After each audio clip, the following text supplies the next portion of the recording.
가장 평온했던 저녁, 제 인생이 무너졌습니다. 며칠 뒤면 30살 된 우리 외동딸 지영이가 이 집을 떠나 시집을 갑니다. 비어가는 딸아이의 옷장을 정리하다가 구석 깊숙이 박혀있던 낡은 상자 하나를 발견했습니다. 그 안에는 초등학교 때 신던 때 묻은 레이스 양말, 중학교 때 밤새워 공부하며 귀퉁이가 너덜너덜해진 오답 노트, 그리고 첫 월급을 탔다며 사온 예쁜 스카프가 들어있더군요. 이 조그만 물건들 속에 담긴 30년의 기록을 매만지며 저는 세상에서 가장 행복한 엄마라고 믿고 있었습니다. 이 아이를 키우느라 제 젊음은 흔적도 없이 사라졌지만 저는 단 한순간도 아깝다고 생각해 본 적이 없습니다. 아니, 오히려 제 인생에서 가장 잘한 일이 이 아이를 낳고 기른 것이라 자부하며 살았죠. 남편과 맞벌이하며 고단한 삶을 살던 시절이 떠오릅니다. 유치원 버스에서 내리는 딸아이 얼굴을 조금이라도 빨리 보고 싶어 시장통을 숨가쁘게 뛰어가던 그 뜨거운 숨소리가 아직도 귓가에 선합니다. 비가 억수같이 쏟아지는 날이면 딸아이 운동화 젖을까봐 무거운 책가방까지 앞뒤로 메고 그 큰 아이를 등에 업고 집까지 오던 날들. 어깨가 빠질 듯 아파도 뒤에서 제 목을 꼭 껴안고 제잘거리는 딸아이의 온기만 느껴지면 세상에 어떤 모진 바람도 견딜 수 있었습니다. 남들 다 시키는 학원 하나 보내려고 저는 시장에서 10,000원짜리 옷 한 벌 마음 편히 사입지 못했습니다. 구멍난 속옷을 몇 번이나 기워 입으면서도 지영이 가방에는 항상 가장 좋은 연필과 새 노트를 채워주었습니다. 제 손마디가 거칠어지고 얼굴에 주름이 깊어지는 건 훈장이었습니다. 그렇게 애지중지 세상 그 어떤 보석보다 귀하게 키웠습니다. 남의 집 가서도 사랑받을 아이, 어디 내놔도 부끄럽지 않은 딸로 키웠다고 믿으며 살아온 30년이었습니다. 드디어 사돈댁을 처음 뵙기로 한 상견례 전날 밤이었습니다. 지영이가 데려온 예비사위 민석군은 인물도 훤칠하고 직장도 탄탄해 보여서 내심 마음이 놓였습니다. 이제 우리 딸도 좋은 짝 만나 고생 끝났구나 싶어. 남편은 낡은 양복을 몇 번이나 정성껏 다려놓았고 저는 사돈댁에 드릴 작은 선물을 준비하며 밤잠을 설쳤습니다. 하지만 왜일까요? 그날 밤 창가에 비치는 달빛이 유독 차갑게 느껴졌습니다. 가슴 한구석이 왠지 모르게 싸늘한 것이 그저 딸을 보내는 엄마의 서운함인 줄만 알았습니다. 다음 날 그 자리에서 제 인생의 가장 치욕스러운 모멸감을 느끼게 될 줄은 꿈에도 모른 채 말입니다. 상견례장 문을 여는 순간 느꼈던 그 차가운 공기, 그리고 고상한 척 웃으며 시어머니 될 분이 내뱉은 그 한마디. 우리 아들이 아깝긴 하죠. 그 차가운 한마디가 제 30년 세월을 물건 가격 매기듯 난도질하기 전까지는 저는 그저 설레는 마음으로 딸의 앞날을 축복할 준비를 하고 있었습니다. 여러분, 만약 여러분이 그 자리에서 그 말을 들었다면 어떻게 하셨겠습니까? 우리 지영이는 참 착한 아이였습니다. 사춘기 시절 그 흔한 반항 한 번 없이 엄마 속 썩일까봐 늘 스스로 알아서 하던 아이였죠. 남편과 제가 맞벌이로 바빠 저녁 늦게야 현관문을 열면 고사리 같은 손으로 쌀을 씻어놓고 우리를 기다리던 뒷모습이 지금도 눈에 선합니다. 그 아이의 30의 인생은 제게는 훈장이자 살아가는 이유 그 자체였습니다.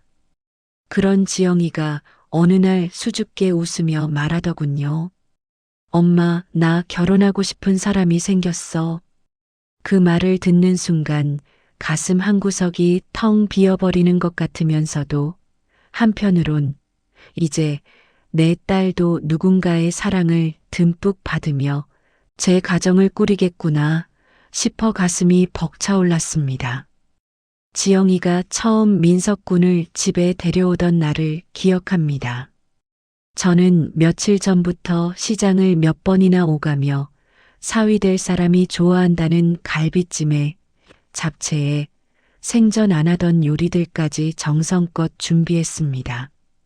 내 딸을 데려갈 사람이니 잘 보여야 한다는 생각보다 내 딸을 아껴줄 사람에게 고마운 마음을 전하고 싶었거든요. 민석군은 첫인상이 참 번듯했습니다. 훤칠한 키에 반듯한 대기업 명함, 그리고 깍듯한 인사성까지.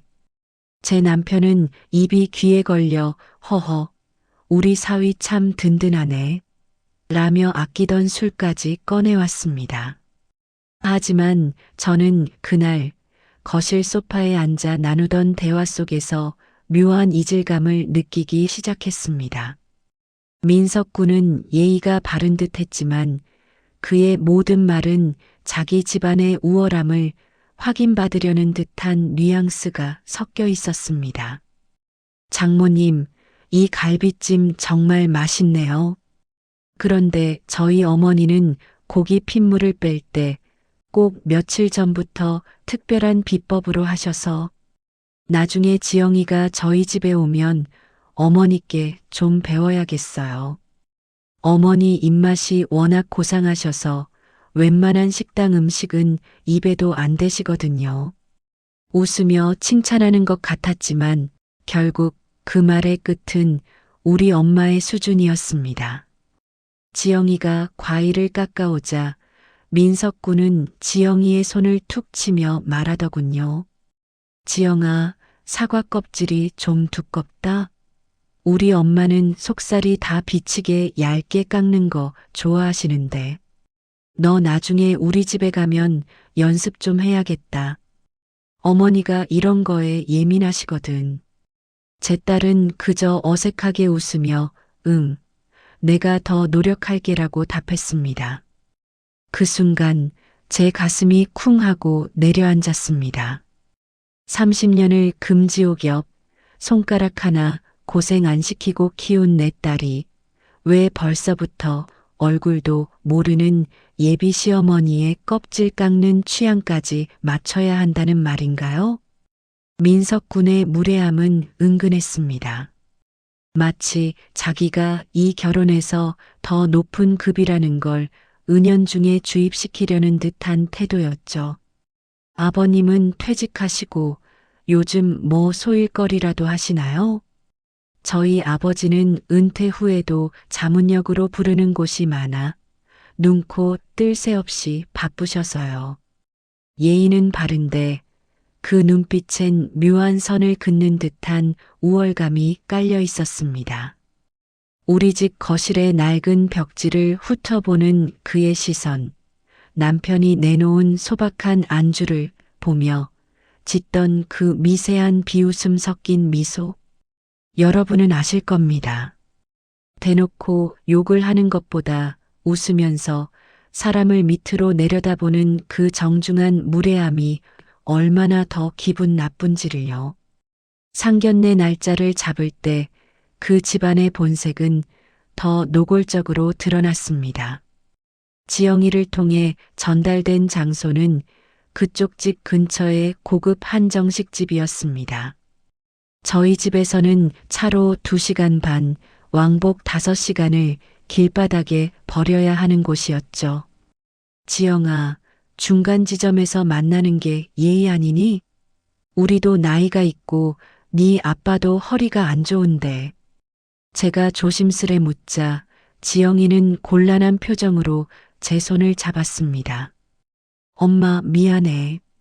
민석이 오빠 어머니가 무릎이 많이 안 좋으시대. 오빠가 워낙 효자잖아. 오빠 어머니가 자주 가시는 단골집이라 거기 아니면 안 된다고 하셔서 이번 한 번만 엄마가 양보해 주면 안 될까? 효자. 참 좋은 말이죠. 하지만 그 효심이 남의 부모에 대한 최소한의 배려마저 갉아먹는 것이라면 그건 효도가 아니라 갑질의 다른 이름일 뿐입니다.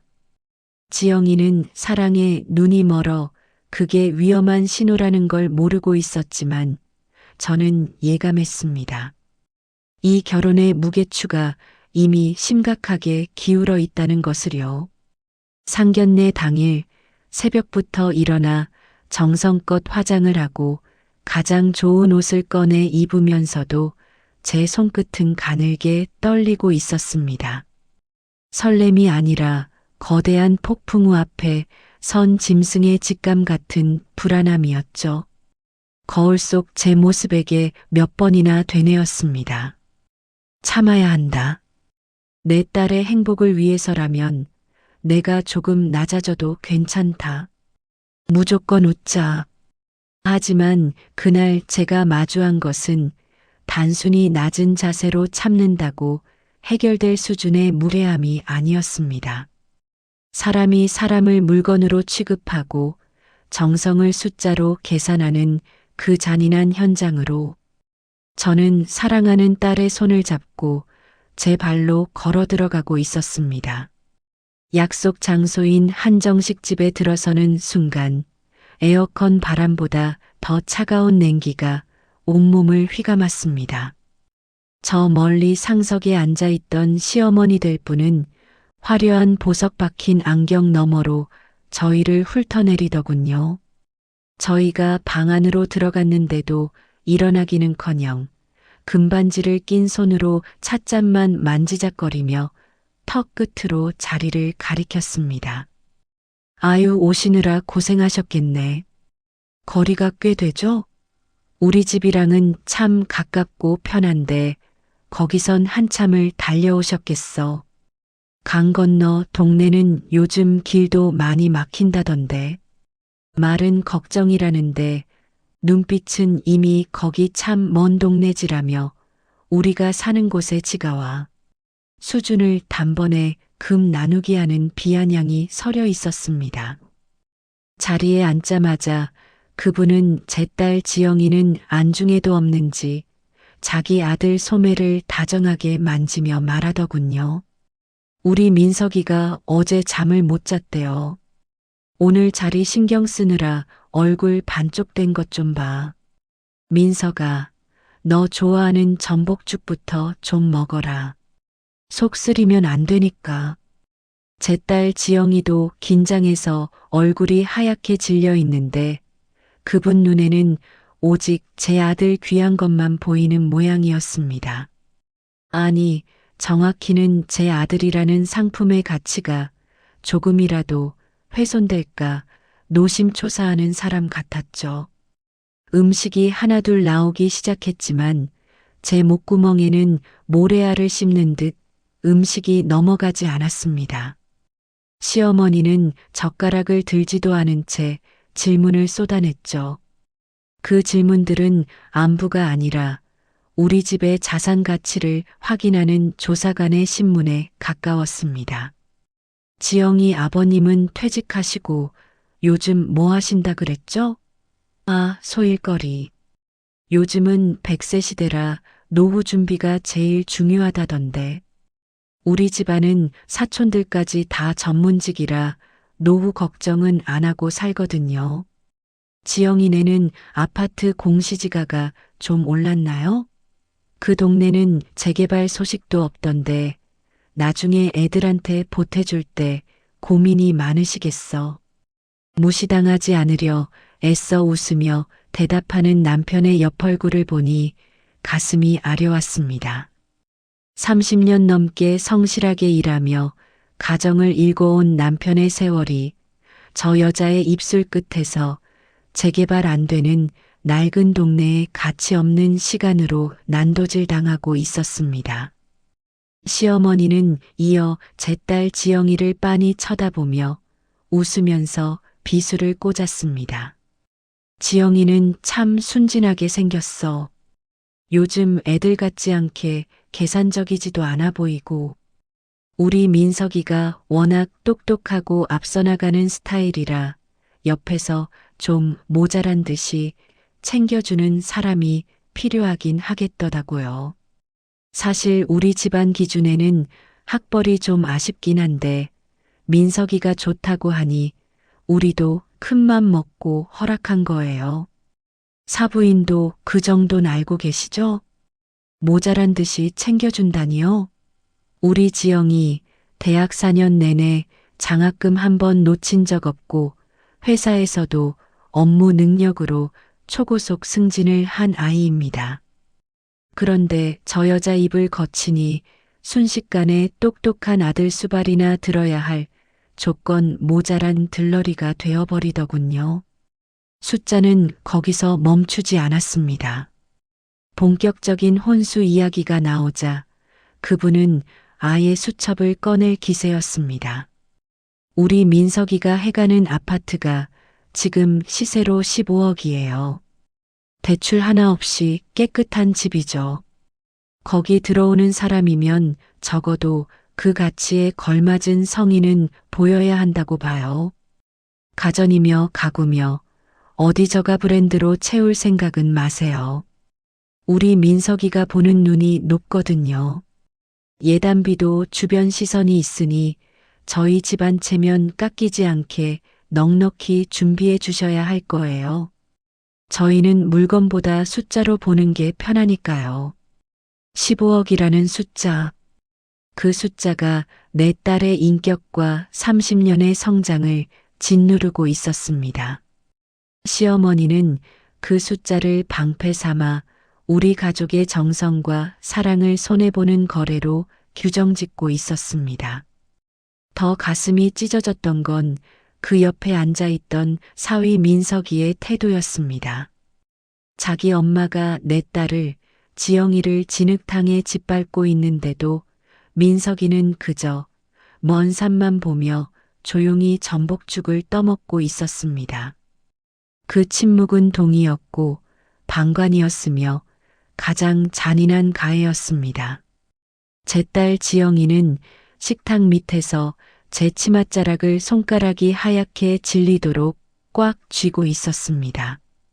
고개를 푹 숙인 채 떨어지는 눈물을 참으려 입술을 깨물고 떨고 있는 내 새끼. 그 아이의 떨림이 제 심장까지 전달되는 것 같았습니다. 엄마 미안해. 나 때문에 엄마 아빠가 이런 소리를 듣게 해서 미안해. 라고 말하는 듯한 그 작은 어깨의 떨림을 보며 제 심장은 이미 피투성이가 되어 있었습니다. 저는 식탁 밑으로 남편의 거친 손을 잡았습니다. 남편의 손등 위로 굵은 핏대가 솟아 있었습니다. 우리는 지금 이 자리에서 인간으로서 대접받는 것이 아니라 15억짜리 아파트라는 거대한 숫자 앞에 무릎 꿇어야 하는 부족한 잔금 취급을 당하고 있었습니다. 60분이라는 긴 영상 속에서 이 끔찍한 숫자의 폭력은 이제 막 정점을 향해 가고 있었습니다. 식사가 끝나고 찻잔이 놓였습니다. 하지만 그 찻잔에서 올라오는 향긋한 차 냄새는 이미 제 코끝에 닿지 않았습니다. 본격적으로 예식과 집 이야기가 시작되자 방 안의 공기는 날카로운 칼날처럼 변해 있었죠. 저희는 요즘 젊은 사람들 추세에 맞춰 예단이나 혼수는 최대한 간소하게 하고 그 아낀 돈을 차라리 아이들 이름으로 저축해주거나 살림에 보태주자고 조심스럽게 제안했습니다. 그게 부모로서 아이들을 위한 가장 합리적인 길이라 믿었으니까요. 그런데 제 말이 끝나기도 전에 사부인의 눈매가 무섭게 치켜 올라갔습니다. 방금까지 유지하던 그 가식적인 미소는 온데간데 없고 얼음장처럼 차가운 본색이 드러났습니다. 사부인, 간소하게라니요. 지금 상황 파악이 잘 안 되시나 본데 우리 민석이가 해가는 아파트가 요즘 시세로 얼마인지나 알고 하시는 소리예요? 대출 한 푼 없이 깨끗한 강남 아파트예요. 거기 몸만 쏙 들어오겠다는 건데 들어오는 사람도 그에 걸맞은 성의는 보여야죠. 우리 집안 체면이라는 게 있는데 남들 보기 부끄러운 결혼식은 시킬 수 없거든요. 예단비 1억은 기본으로 생각하고 있었는데 간소하게라니. 참 당황스럽네.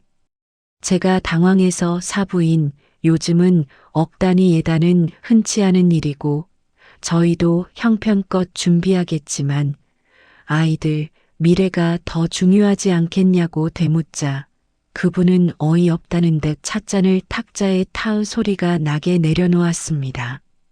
형편껏? 사부인, 솔직히 말해볼까요? 사실 따지고 보면 우리 애가 훨씬 아깝긴 하죠. 인물이며 학벌이며 어디 하나 빠지는 게 있나요? 솔직히 우리 집안 기준에는 한참 못 미치는 집딸이지만 민석이가 좋다고 하니 눈 딱 감고 허락한 건데 사부인네는 지금 이 결혼이 대등한 거래라고 생각하시는 모양이죠? 아깝다. 그 한마디가 제 가슴을 정통으로 뚫고 지나갔습니다. 제 귀를 의심했습니다. 지금 내 눈앞에서 내 딸이 고개를 숙이고 다 듣고 있는 이 자리에서 아깝다는 말을 저렇게 쉽게 저렇게 잔인하게 뱉다니요. 제 남편은 얼굴이 흑빛이 되어 찻잔을 든 손을 부르르 떨고 있었습니다. 식탁 아래로 비쳐 보이는 남편의 바지춤이 미세하게 흔들리는 걸 보며 제 심장은 갈갈이 찢겨나갔습니다.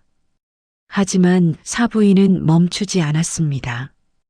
오히려 기세등등하게 사냥감을 몰아넣는 포식자처럼 말을 이어갔죠.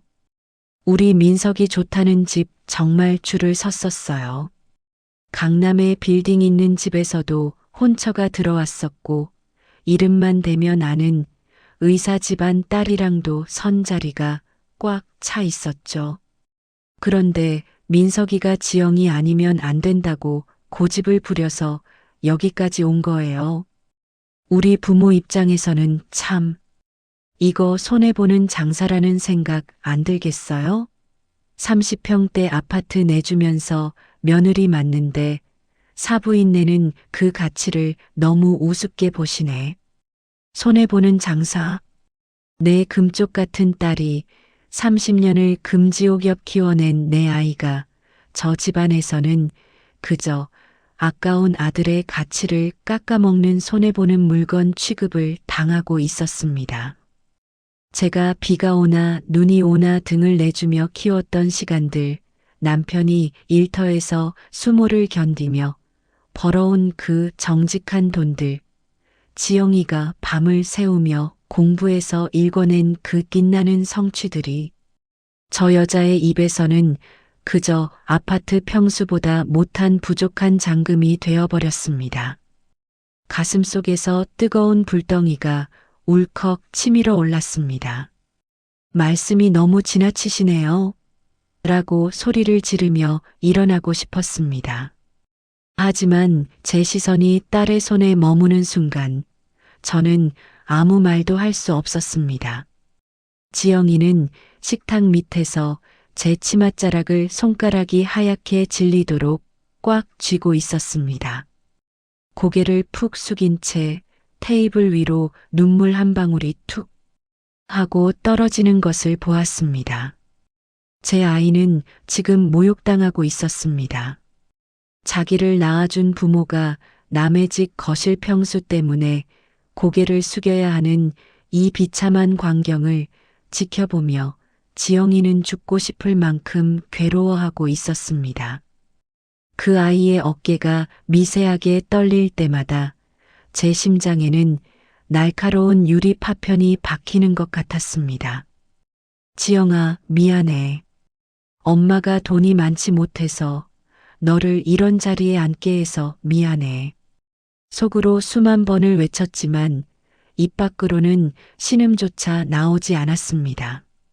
더 비참했던 건 그 옆에 앉아있던 예비 사위 민석이의 태도였습니다. 자기 엄마가 내 딸을 제 정체성을 진흙탕에 짓밟고 있는데도 민석이는 그저 먼 산만 보며 입을 꾹 다물고 있었습니다. 어머니, 그만하세요라는 한마디, 혹은 지영이의 떨리는 손을 잡아주는 그 작은 제스처 하나가 그렇게 어려웠던 걸까요? 그는 마치 우리 엄마 말이 다 맞으니까 장모님이 이해하셔야죠라고 말하는 듯한 무거운 침묵으로 우리를 압박했습니다. 그 침묵은 시어머니의 독설보다 100배, 1000배 더 잔인했습니다.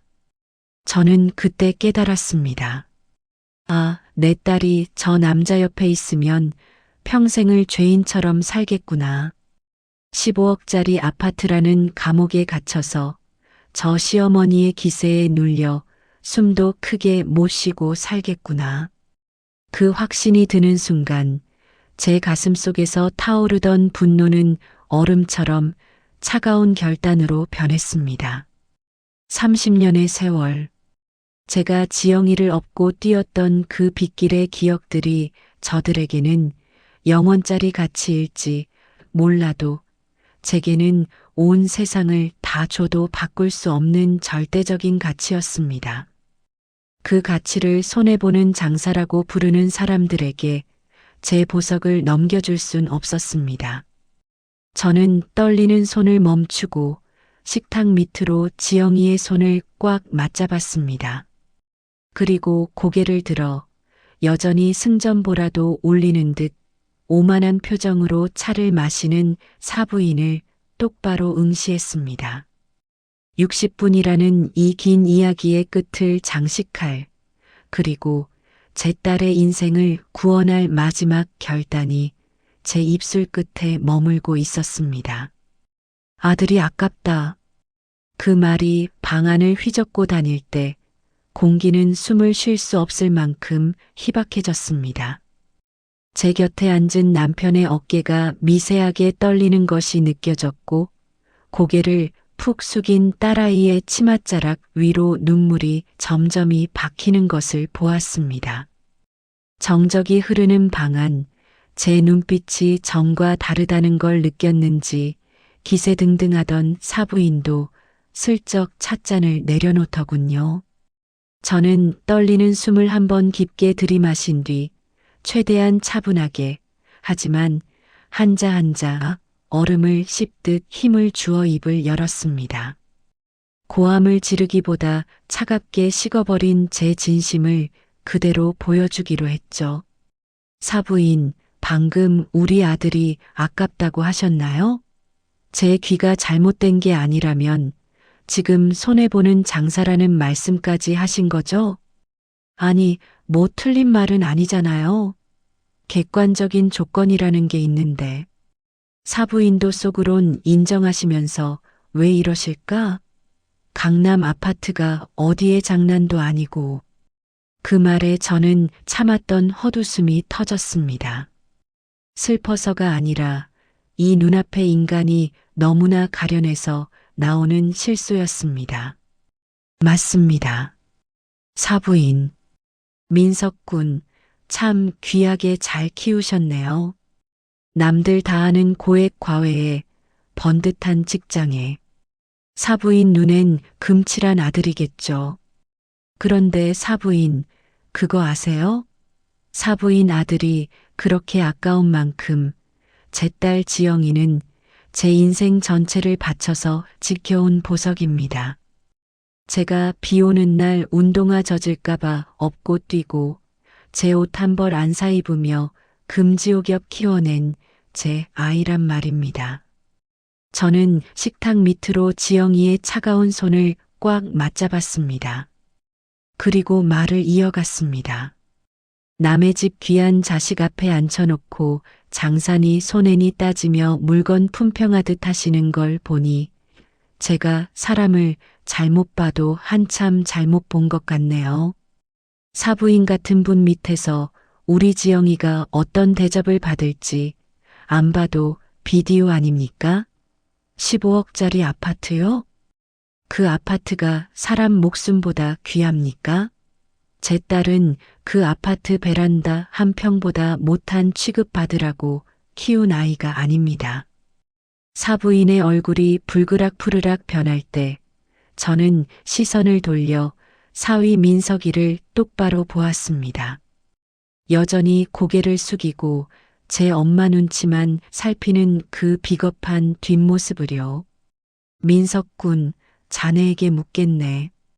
자네도 어머니 말씀처럼 우리 지영이가 자네 같은 사람 만난 걸 감지덕지해야 한다고 생각하나? 대답해보게.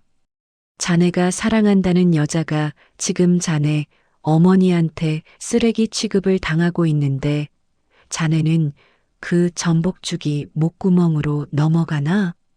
아, 장모님, 어머니가 좀 직설적이셔서 그렇지 나쁜 뜻은 없으실 거예요. 지영아, 너도 알잖아. 어머니 원래 말씀 저렇게 하시는 거. 일단 진정하시고 앉으세요. 그 변명을 듣는 순간 제 마음속에 남아있던 마지막 미련조차 깨끗이 사라졌습니다. 이것은 감정적인 복수가 아니라 저와 제 딸을 지키기 위한 이성적인 구원이었습니다. 민석군, 자네의 그 비겁한 침묵이 오늘 내 딸 가슴에 얼마나 큰 대못을 박았는지 아나? 부모가 무례하면 자식이라도 바로잡아야지. 자네는 효자가 아니라 그저 제 엄마 치맛자락 뒤에 숨은 비겁한 아들일 뿐이야. 내 딸을 지켜줄 마음도 능력도 없는 남자한테 내가 뭘 믿고 아이를 맡기겠나? 자네 같은 사람이 해오는 아파트라면 금치를 했어도 우리 지영이는 안 보낼 거네. 사부인이 아니, 이게 무슨 무례한 짓이야. 어디서 감히. 라며 소리를 높였지만 저는 눈 하나 깜짝하지 않았습니다. 오히려 더 당당하게 허리를 펴고 앉아 남편의 손을 잡았습니다. 남편의 눈에도 어느새 단호한 결의가 서려 있더군요. 저는 옆에서 어깨를 들먹이며 우는 지영이를 일으켜 세웠습니다. 이 결혼 없었던 일로 하겠습니다. 아파트? 그거 다 챙겨서 그렇게 아까운 아들 평생 끼고 사세요. 누구 다른 집 딸 인생 망치지 말고 그 귀한 아들이랑 둘이 천년만년 행복하게 사시란 말입니다. 저는 제 딸, 이런 무례한 곳에 단 1분 1초도 머물게 할 생각 없습니다. 저는 지영이의 눈물을 닦아주며 강하게 말했습니다. 가자, 지영아. 이런 데서 주는 밥 먹고 체하느니 엄마랑 가서 따뜻한 국밥 한 그릇 먹자. 너는 어디서든 사랑받아야 할 아이야. 너는 이 집안의 아파트 평수보다 훨씬 더 크고 귀한 아이라는 걸 엄마가 오늘 다시 한번 깨달았다. 이런 곳에 내 아까운 인생 1분도 낭비하지 마라. 식당을 빠져나오는 발걸음은 무거웠지만 제 마음만은 그 어느 때보다 가벼웠습니다. 뒤에서 사부인이 뭐라고 소리를 지르는지 민석이가 지영이를 부르는지조차 들리지 않았습니다. 30년의 세월이 헛되지 않았음을, 내 딸의 자존감을 지켜내는 것이 부모의 마지막 도리임을 증명하는 순간이었으니까요. 60분의 긴 여정 중 가장 어두웠던 터널을 우리는 비로소 함께 빠져나오고 있었습니다. 상견례장을 박차고 나온 그날 이후 저희 가족의 시간은 빠르게 정상을 찾아갔습니다. 파혼이라는 큰 결정을 내린 뒤라 마음이 쓰라릴 줄 알았는데 신기하게도 지영이는 그날 밤 엄마표 국밥 한 그릇을 비워내더니 다음 날부터 제 자리를 찾아갔습니다. 엄마, 나 이제 숨이 좀 쉬어지는 것 같아. 라며 웃는 아이를 보며 저는 제 선택이 옳았음을 몇 번이고 확신했습니다. 하지만 저희가 평온을 되찾아갈 때 저쪽 집안은 우리가 예상했던 것보다 훨씬 더 빠르게 무너져 내리고 있었습니다. 60분이라는 긴 시간 동안 우리가 겪었던 그 모멸감을 그들은 이제 스스로가 지은 죄의 무게로 돌려받기 시작한 것이죠. 사달은 파혼한 지 한 달도 채 되지 않아 터졌습니다. 지영이를 통해 건너들은 이야기는 참으로 기가 막혔죠. 그 아까운 아들 민석 군이 다니던 대기업에서 대기 발령 조치를 받았다는 소식이었습니다. 사유는 직장 내 갑질과 부적절한 언행. 민석 군은 엄마의 치맛바람 아래서 나는 너희와 급이 다르다는 선민의식을 회사에서도 여과 없이 드러냈던 모양입니다. 동료들을 무시하고 상사 앞에서도 제 엄마를 앞세우며 오만하게 굴던 그 태도가 결국 골마 터진 것이죠. 가장 우스웠던 건 시어머니 될 뻔한 그분의 태도 변화였습니다. 그렇게 당당하던 기세는 어디로 갔는지 제게 수십 통의 문자와 전화를 퍼붓기 시작했습니다. 처음엔 감히 우리 아들 앞길을 막느냐며 고함을 지르더니 상황이 심각해지자 태도가 180도 바뀌더군요. 사부인, 아니 민석이 엄마예요. 제가 그때는 말이 좀 심했죠? 우리 민석이가 지영이 없으면 죽는다고 난리예요. 회사 일도 잘 풀릴 수 있게 지영이가 가서 한마디만 해주면 안 될까? 우리가 그때 말한 아파트, 그거 지영이 명의로 공동등기 해줄게요. 예단도 필요 없어요. 몸만 오면 돼요, 몸만. 저는 그 문자를 읽으며 참을 수 없는 비릿한 조소를 느꼈습니다. 몸만 오라니요. 그 집안에 제 딸은 여전히 거래 조건에 따라 값이 매겨지는 물건일 뿐이었습니다. 아파트 지분이라는 미끼를 던지면 우리가 다시 넙죽절하며 들어갈 줄 알았던 모양입니다. 그분의 오만함은 파산 직전까지 가도 고쳐지지 않는 고질병 같았습니다. 저는 단 한 줄의 답장을 보냈습니다. 우리 지영이는 15억짜리 아파트보다 훨씬 비싼 사람이라 당신네 집안 같은 헐값에는 안 팝니다. 다시는 연락하지 마세요. 진정한 인과응보는 여기서 끝이 아니었습니다. 민석 군은 결국 회사에서 퇴사 권고를 받았고 그들이 그토록 자랑하던 강남 15억 아파트는 무리한 투자와 대출 이자를 감당하지 못해 경매로 넘어갈 위기에 처했다는 소식을 들었습니다.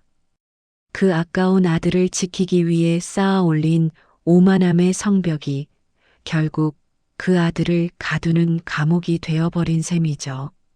어느 날 시장을 보러 갔다가 우연히 길 건너에서 그분을 본 적이 있습니다. 백화점 VIP실에 앉아 있을 것 같던 그 고결한 자태는 온데간데 없고 초췌한 얼굴로 부동산 전단지를 뚫어지게 쳐다보고 있더군요. 그 곁에서 여전히 엄마 뒤에 숨어 무기력하게 서 있던 민석 군의 모습은 제가 상견례장에서 보았던 그 비겁한 침묵의 대가처럼 보였습니다. 저는 그들을 원망하지도 동정하지도 않았습니다. 그저 제 갈 길을 갔을 뿐입니다. 그들이 잃어버린 것은 아파트나 직장이 아니라 사람을 대하는 마음이었습니다. 숫자로 사람을 재고 돈으로 자존심을 사려 했던 그들의 오만이 가장 비참한 방식으로 그들 자신을 무너뜨린 것이죠. 60분의 사연을 지켜봐 주시는 여러분, 복수는 누군가의 멱살을 잡는 것이 아니더군요. 내 소중한 사람의 가치를 알아주지 않는 무례한 손길을 단호하게 뿌리치고 내 딸과 함께 따뜻한 국밥 한 그릇을 웃으며 먹는 것. 그것이 가장 우아하고 강력한 복수라는 것을 저는 비로소 깨달았습니다. 이제 이긴 터널의 끝에서 저와 제 딸 지영이는 다시 빛나는 아침을 맞이하고 있습니다. 폭풍우가 지나간 자리에 다시 햇살이 비치기 시작했습니다. 상견례장을 박차고 나오던 그날의 무거웠던 공기는 이제 우리 집 거실에서 찾아볼 수 없습니다. 대신 그 자리에는 더 깊어진 신뢰와 서로를 향한 단단한 사랑이 채워졌습니다. 며칠 전 지영이가 제 손을 꼭 잡으며 말하더군요. 엄마, 그때 나 데리고 나와줘서 정말 고마워. 만약 그때 엄마가 참으라고 했다면 난 아마 평생 나를 잃어버린 채 그 집의 부품처럼 살았을 거야. 그 말을 하는 딸아이의 눈이 그 어느 때보다 맑게 빛나고 있었습니다. 그 눈빛을 보며 저는 확신했습니다. 30년 전 이 아이를 품에 안고 세상에서 가장 귀하게 키우겠다고 다짐했던 그 초보 엄마의 맹세가 비로소 지켜졌다는 것을요. 지영이는 이제 새로운 사랑을 시작했습니다. 이번에 만난 사람은 화려한 아파트도 대단한 집안 배경도 없습니다. 하지만 지영이가 퇴근길에 비를 맞으면 제 어깨가 젖는 줄도 모르고 우산을 기울여주는 사람입니다. 저희 집에 올 때면 남편의 투박한 손을 잡으며 아버님, 지영이 예쁘게 키워주셔서 감사합니다라고 진심을 담아 말할 줄 아는 청년이죠. 그 청년의 부모님을 만났을 때 저는 깨달았습니다. 진정한 사돈의 인연이란 숫자로 거래하는 것이 아니라 서로가 애지중지 키워온 그 시간의 무게를 존중해 주는 것이라는 사실을요. 지영이 같은 딸을 저희 집에 보내주셔서 정말 영광입니다라며 제 손을 따뜻하게 맞잡아 주던 그 사부인의 손길에서 저는 비로소 지난날의 상처가 완전히 아물어가는 것을 느꼈습니다. 60분이라는 긴 시간 동안 제 사연을 함께 들어주신 여러분. 어쩌면 여러분 중에도 누군가를 위해 자신의 젊음을 다 바치고 이제는 낡아버린 자신의 손을 보며 쓸쓸해하는 분들이 계실지 모르겠습니다. 혹은 자식의 행복을 위해 자신의 자존심마저 굽혀야 하는 상황에 놓인 분들도 계시겠지요. 제가 이 긴 이야기를 통해 드리고 싶었던 말씀은 단 하나입니다. 당신이 지켜온 그 세월은 결코 숫자로 매길 수 없는 위대한 가치라는 것입니다. 누군가 당신의 정성을 아깝다는 말로 폄하하게 두지 마세요. 당신이 키워낸 그 소중한 생명은 세상 그 어떤 아파트 평수나 통장 잔고보다 훨씬 더 고귀한 우주 그 자체니까요. 비 온 뒤 땅이 굳어진다는 옛말은 틀리지 않았습니다. 저와 제 딸 지영이는 이제 압니다. 진짜 행복은 화려한 껍데기 속에 있는 것이 아니라 서로의 가치를 온전히 알아봐주는 따뜻한 눈빛 속에 있다는 것을요. 오늘 밤 거울 속에 여러분 자신에게 그리고 곁에 있는 소중한 사람에게 꼭 말해주세요. 참 잘 살아왔다. 너는 그 자체로 충분히 아깝고도 귀한 사람이다라고 말입니다. 지금까지 제 긴 사연을 함께 해주셔서 감사합니다. 여러분의 가정에도 그 어떤 비바람에도 흔들리지 않는 단단한 행복이 깃들기를 진심으로 기도하겠습니다.